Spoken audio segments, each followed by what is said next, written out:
Hi guys, it's Katie. I'm back with another edition of my vlog, and I realized that yesterday was actually the 1 month anniversary of me starting this project.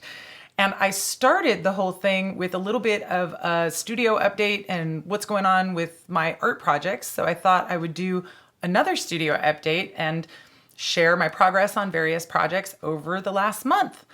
The first thing I showed you last time, I think, was my sweater that I was working on since the start of the year.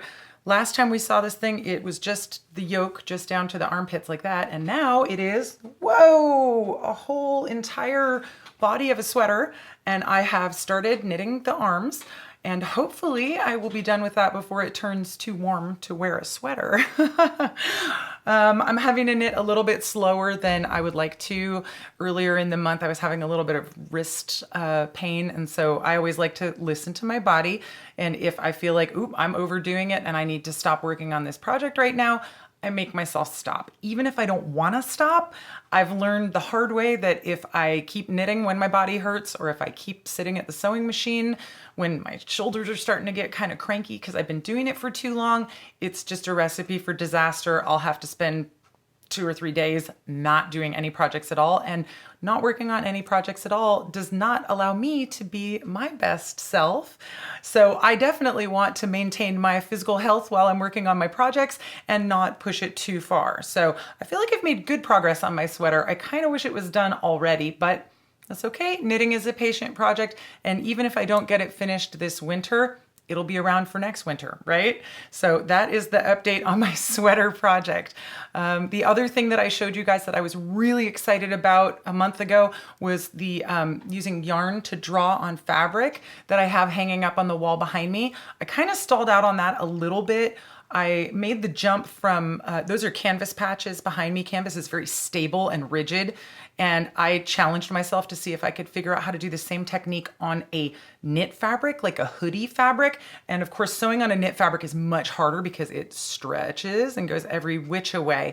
So I did several attempts that didn't work out very well. And this is where I've gotten to that's pretty darn good. That's what the back looks like.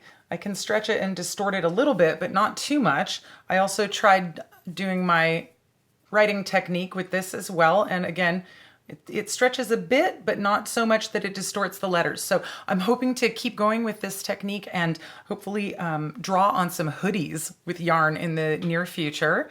I'm pretty excited about that. Meanwhile, I'm sure you guys have noticed this guy behind me changing over the course of the last month, from a drawing that was hanging on the wall with various pieces of fabric around it to the current state that you see it in now. This is a quilt top for a mini quilt, just a wall hanging. I worked on the applique over the last month. I haven't actually sewn anything down yet, but I had to spend a lot of time drawing, cutting the pieces out, getting everything just totally right and perfectly positioned. So this is now ready for me to start working on sewing it.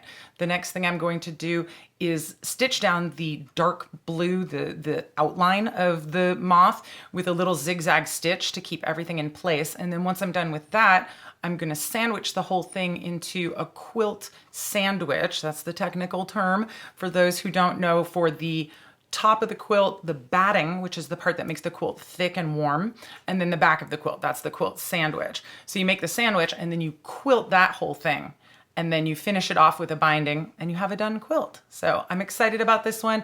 Also slow going like my sweater. That's okay. Again, I'm not in a rush. I just want to make sure that I can get in some making time every day, because that's what helps me to stay the very best me that I can be. The other thing that I've been working on over the course of the last month is a commission project. I actually got a commission back before Sean ever had a stroke to do some custom denim tattoos for actually a tattoo artist. And she specifically requested some traditional roses. So I've made these tiny little appliques that I'm gonna put onto her denim vest. I'm pretty excited about how those came out. And she also requested tribal tattoos for her vest. So I've been working on making, and these are pretty fragile, so I'm just gonna pick up one of them, but there's these tiny little, I guess I'm supposed to do that like a makeup blogger, right?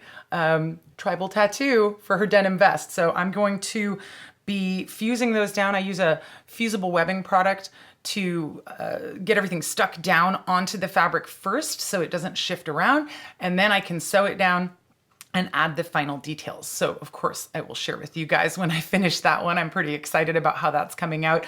And of course the mix of traditional and tribal tattoo designs on a denim vest for a tattoo artist is pretty amusing to me. So that is kind of what I've been working on for the last month art-wise.